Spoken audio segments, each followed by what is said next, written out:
Alright guys, TacticalRab back again today. Hope you're all doing well and enjoying your day so far, and things have been kicking off most certainly these last several days. Crimsix versus TJ was a big discussion last night. Is TJ a coaster? Doesn't really care too much whether he wins or loses here in the CDL, but Censor goes in even further on these type of players, saying that basically they're soft, they're not really trying to do all that much because really their main intention is to maintain their spot in the CDL. We're just hanging on by a thread at the moment. Very much intriguing your thoughts in the comment section below. If you enjoyed the video, hit the like button, it's the best thing you can do. Top this channel recently, people. Please do subscribe as well if you have not yet already. Firstly, this one Huke, nice little New Year's message really to keep the vibes high going into 2022. But also he was talking about this, trying to do his best right to keep the state of the scene in the best place it possibly can be by making a group chat, as he says right here, making a group chat for search and destroy 8s / hardpoints to run at night with any pros and amateurs. Now, of course, you would imagine with the game only just coming out really in the scheme of the entire year that a lot of the pros would be down for stuff like this. Whether that's the case or not, I don't know. Of course, sometimes 8s and these type of chals do indeed happen, but it generally used to happen way more back in the day when the game was actually good.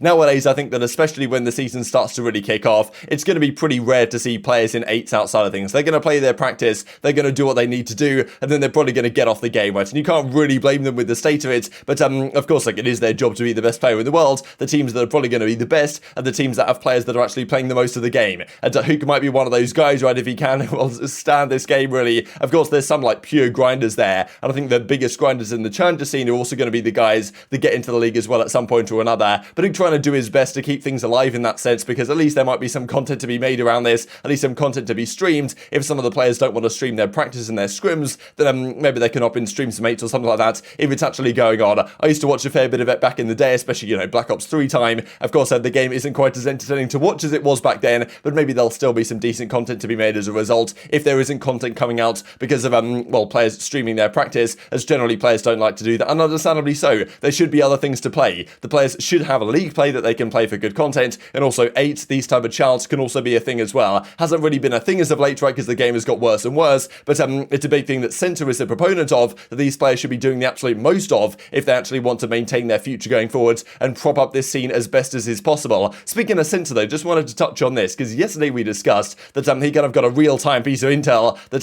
the head of the CDL, Daniel Say, is a former NBA 2K League executive, and he was living in New York. He's barely gone out to LA. Basically no one respects him, right, in the Activision hierarchy. Now, Zav over at the CDL, he's basically the PR guy for Call of Duty in general. So pretty much the only response we get to any of this stuff the last few days from the CDL itself is from PR, as you might expect, from Call of Duty in general. This is what he says, though. I just thought it was kind of interesting to mention. Wow, so much nonsense in this. The majority of the company is still working from their home. There's no building to be in, right, to basically saying that the idea that you had to be there in person to do this stuff is basically BS. The GM did press at Champs, so he's been out there. He did a video interview with Drazah, for example, which I have seen and thought was kind of interesting. He didn't move to LA a week ago. Terrible sources. So of course, this guy is a PR guy. Maybe take it with a grain of salt, but Censor getting called out, I suppose, at least by someone relatively close to what's going on in the league by for what he had to say just a couple of days ago. But speaking of the flank, just wanted to say this as well. A really cool little piece to start things off. I'm guessing Gersh made this, or really was involved probably with the behind the scenes process of making this video. From the very start of the flank that you can see back here in February to the final episode, right, of BenJ and Asim's tenure as a co-host of the flank. Going into this year, BenJ and Asim's no longer going to be the official co-host. It's going to be Paddy Price. It's going to be Eggs. But I think Ben will probably come back on a few episodes when he can make it. It's cool to see. Ben was such a staple of the scene, really, staple of the scene. You guys know how it is. But anyway, thought this was cool regardless, just to see, and a nice little farewell really to Ben as the co-host of what's really been a great thing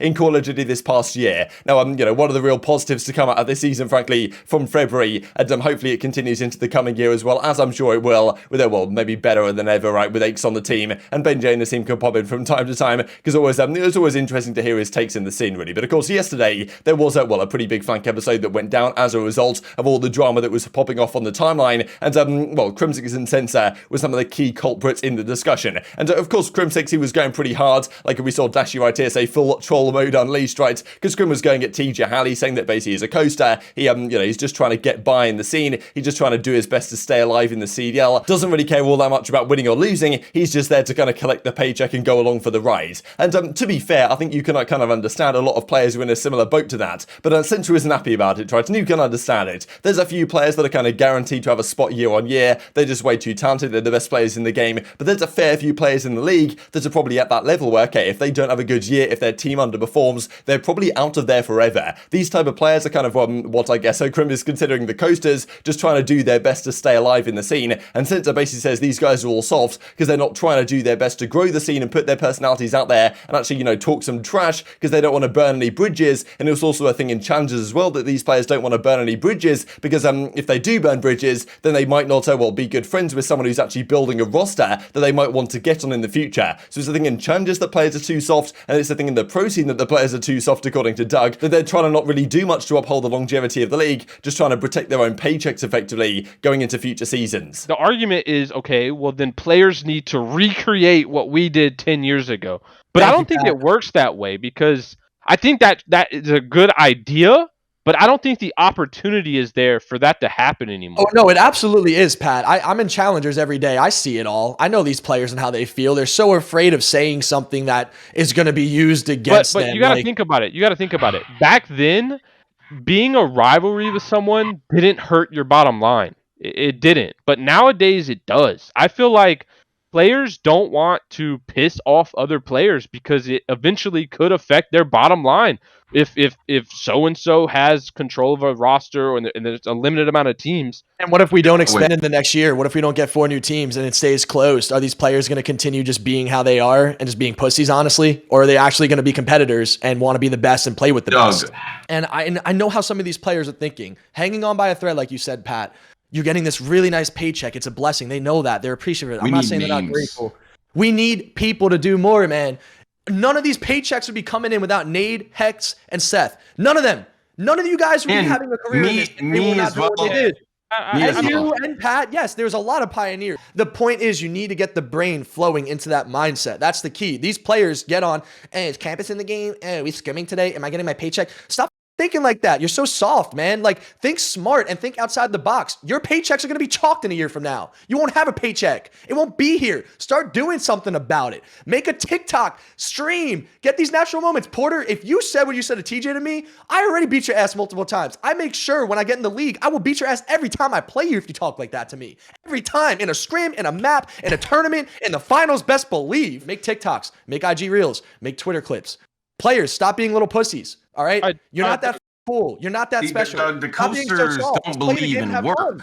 So, of course, as Crim kind of said to Doug, like, we want names, Doug. Like, give me some names. Who's actually involved in this, right? And Doug didn't give any specific names, but I just thought I'd look at all the players in the league right now that have been confirmed, and are yet to be confirmed over at the Boston side, and just look at some of these players, because most of these guys, or at least like half of these guys, are probably going to be in the league next year, pretty much regardless of what happens to them this time, because you've got FaZe, Optic, like, New York to some degree. We've got maybe some of these guys in LA Thieves as well, that are probably going to be there no matter what. But a fair few of these players, you've got to say, if they have a bad season, if their team underperforms, they're going to be out of there. And it's these type of players that kind of, Crimsix and Censor certainly, and X as well was kind of talking about, and Censor would certainly argue, these guys aren't doing what they could be to help prop up the scene, make good content and stuff like this, and maybe talk some trash, right, and dish out a bit of good storylines, because at the end of the day, if they burn too many bridges, if they say something which is slightly out of line, then all of a sudden it's going to potentially be the downfall of their career, where they're already hanging on by a thread in the scene, as he says. So you could look at some of the guys on the Florida Mutineers, like I think on Boston, certainly like a guy like TJ could fit this bill, right? If he has a bad season, that might be his last. I think some people are surprised he even got an opportunity once again this year. Like, certainly when you look at some of these teams as well, right? Maybe even on Los Angeles Guerrillas, you could look at, maybe not a Slasher or a Gunless, they're maybe too high profile, but, Huke obviously had a difficult last season. Asim had a great start, but a difficult end. These type of guys, like, if they have a bad season, could they potentially fall off? Maybe they wouldn't be too willing to do all that much, just in case things go wrong for them. Maybe LA Thieves as well. You could look at a couple of the guys here, even though it's tough to look at it from that perspective. I think that really you see Paris and maybe Seattle being two of the culprits here, maybe Minnesota Rokkr as well, because Maniak was certainly on the fridges last year. Paris Legion, pretty much all of these guys, like Temp maybe has been around for a few years now, has been kind of on lower tier squads for the last couple of years. He got the chance on LA Thieves, right, didn't really work out, and potentially accuracy on Seattle Surge as well. One of those guys maybe in a last chance saloon. I think he's still a solid player. I think he can still do a good job with this team, but if this team doesn't work out, that's probably it for him in the league, right? So definitely some talk from Censor, right? Some pretty harsh words, frankly, against some of the challengers guys most certainly, but also some of the pro players as well. And as Dashi says, got to stay low right now. Everyone is catching strays, right? A lot of these players definitely,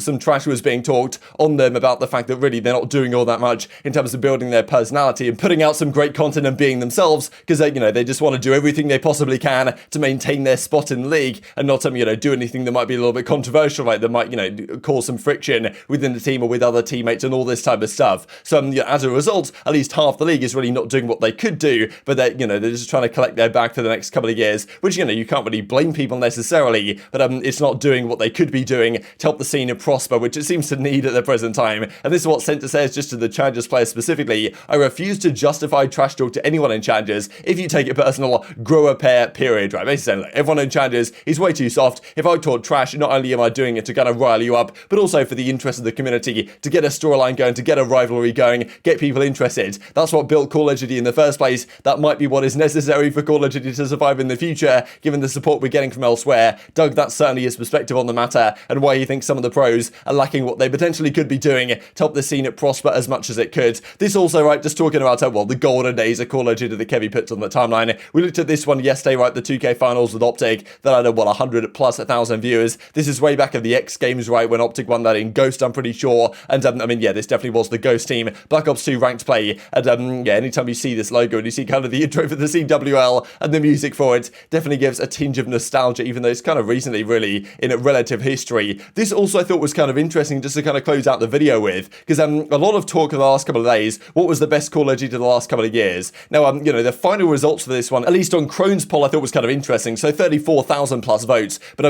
Black Ops Cold War wins it, but Modern Warfare not too far behind, and Vanguard gets only 5% in this poll, which is totally understandable. But what I thought was kind of interesting is that, as Jacob says, ask the casual community, you'll obviously get a different feedback, right, with Modern Warfare generally being preferred from the casual side. But what was kind of impressive is that, as Ake says, ironically, the casual and the competitive community equally hate Vanguard. That is indeed impressive, because some of the other results, as the TacticalRab Academy tweet out right here. So this is Crone's poll with Black Ops Cold War just about winning, but this is like more the casual side, when you've got from Modern Warzone, for example, right here, Modern Warfare winning with 69% of the vote. This one also from Charlie Intel, which I think was slightly bigger, had 70% of the vote Modern Warfare, then Black Ops Cold War 20%, then Vanguard most recently. So in general, it does seem like that players, regardless if you're casual or competitive, aren't happy with Vanguard. But Modern Warfare, of course, understandably getting the top spot here, as generally liked for casual play. Not a good competitive game, I will still maintain, but there is always that kind of thing that happens after a couple of Call of Duties that maybe didn't quite hit the mark as we would have liked them to, that the older games start to get raised up in the list, as may be happening right here. And just kind of talking about content, really, I thought this is pretty good for the New York subliners. They went around New York trying to basically just go around talking to locals, and there were some funny moments right here, to be honest. I think I saw one of Crimsix trying to get a cigarette off some guy, and it just seemed